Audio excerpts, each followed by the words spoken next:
আসসালামু আলাইকুম viewers, mini work সেন্টারে আপনাদের সকলকে স্বাগতম। আমাদের আজকের বিষয় ফ্রিজের লিক চেক করার জন্য এবং ফ্রিজের ভিতরের সম্পূর্ণ বাতাস বের করার জন্য যে মেশিনটি ব্যবহার করা হয় তার নাম ভ্যাকিউম। আমরা এটি আজকে পুরাতন কম্প্রেসরের মাধ্যমে তৈরি করে দেখাবো। তো এটি তৈরি করার জন্য আমাদের দরকার এরকম দুটি কপার নিপল পাইপ, অথবা এটাকে চার্জিং পাইপও বলা হয়। তো এরকম দুটি পাইপ এবং পুরাতন একটি সচল কম্প্রেসর প্রয়োজন রয়েছে। এর মাধ্যমে আমি আপনাদের একটি ভ্যাকিউম মেশিন তৈরি করে দেখাবো। তো সম্পূর্ণ ভিডিও ভালোভাবে খেয়াল করলেই আপনারা সহজভাবে একটি ভ্যাকিউম মেশিন তৈরি করতে পারবেন।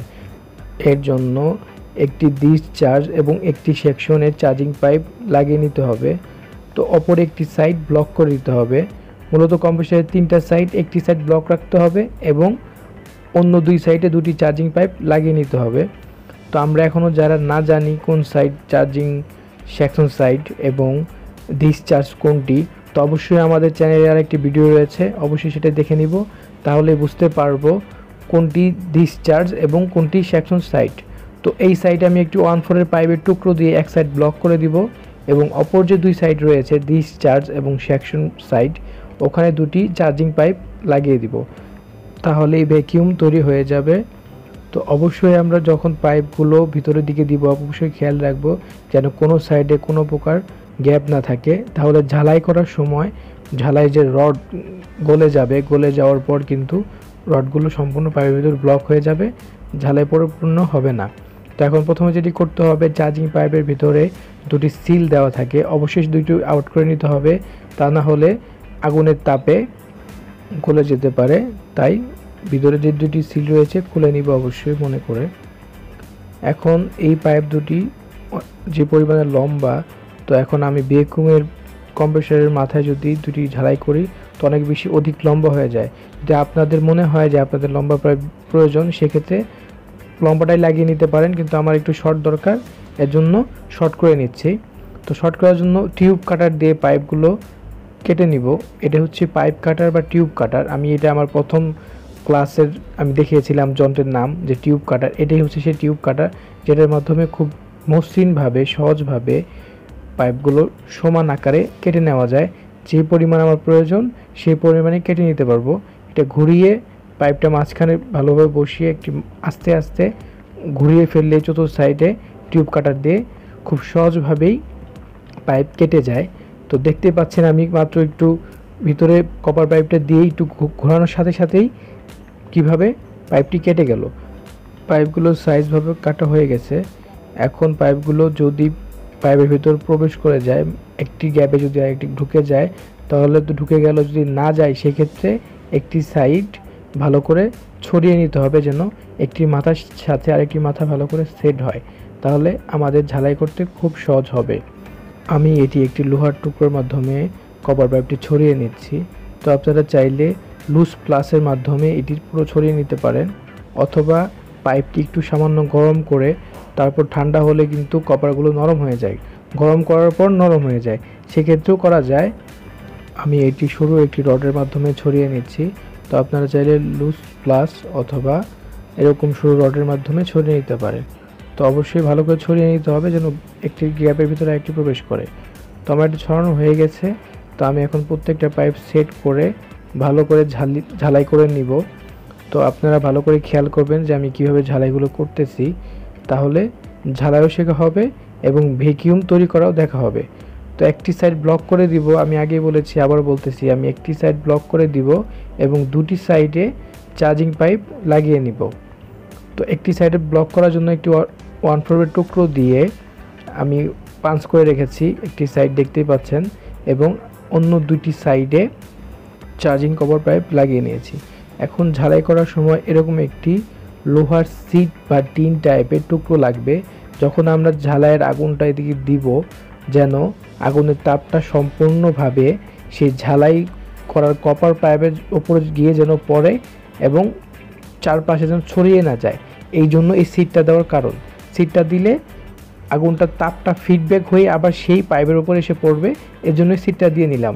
এবং এই যে ওয়েল্ডিং মেশিনটা দেখতে পাচ্ছেন আমি সেট করে দেখাইতেছি, এটা মিনি ওয়েল্ডিং মেশিন। এটার মাধ্যমে আমরা ফ্রিজের কভার পাইপ খুব সহজভাবে ঝালাই করতে পারি। এটা প্রথম ক্লাসে যন্ত্র অংশের ভিতরে এটা নাম দেওয়া ছিল।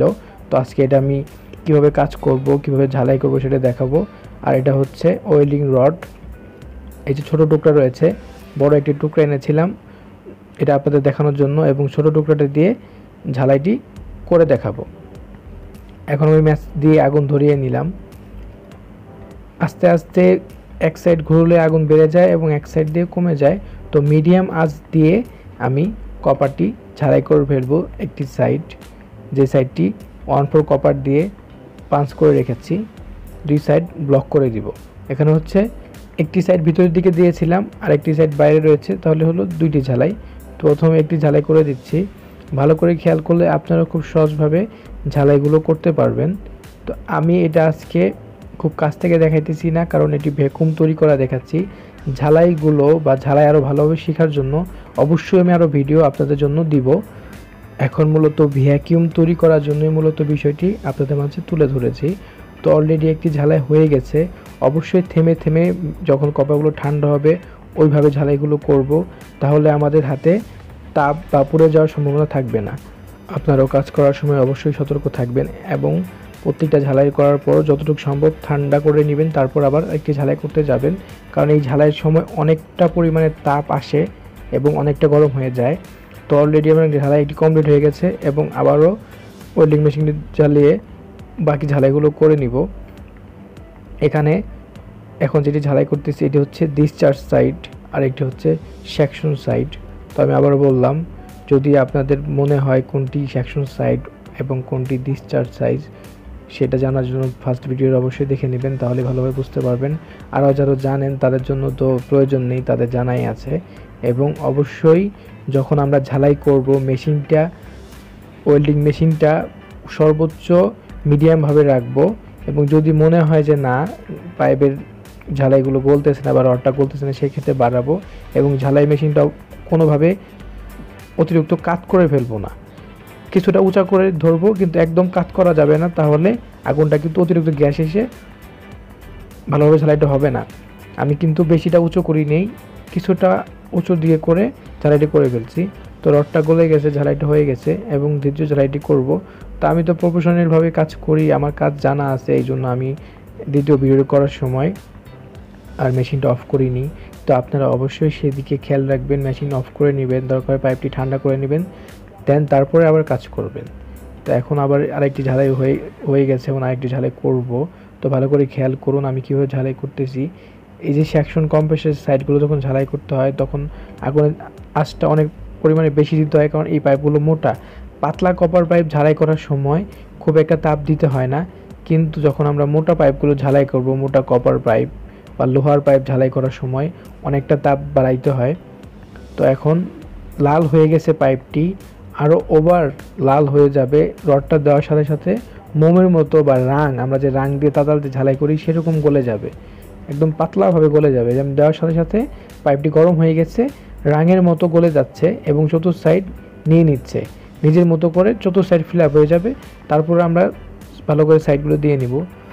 ঝালাই কমপ্লিট হয়ে গেছে। এখন ঝালাইগুলো যে করলাম সেই ঝালাইগুলো ভালো করে চেক করব, নিচের সাইড উপর সাইড কোথাও লিক আছে কিনা, পরিপূর্ণভাবে ঝালাই রড লাগছে কিনা। এই যে ছোট একটি আয়নার কথা বলেছিলাম প্রথম ক্লাসে, একটি যন্ত্র, এই যে আয়না দিয়ে আমরা ভালো করে চেক করতে পারবো।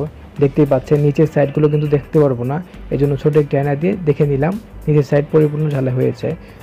পরিপূর্ণভাবে ভ্যাকিউম মেশিনটি তৈরি করা হয়ে গেছে। ভ্যাকিউম মেশিনের কাজ হচ্ছে একদিক দিয়ে হাওয়া টানবে এবং অপর সাইড দিয়ে হাওয়াটি বের করবে। তো আমাদের পরবর্তী ভিডিও অবশ্যই শেয়ার করব যে ভ্যাকিউম মেশিনটি কীভাবে কাজ করতে হয়। তো এখনও যারা আমাদের চ্যানেলটি সাবস্ক্রাইব করেননি অবশ্যই সাবস্ক্রাইব করে ফেলুন এবং পাশে থাকা বেল আইকনটি ক্লিক করে দিন। ভালো থাকুন, সুস্থ থাকুন।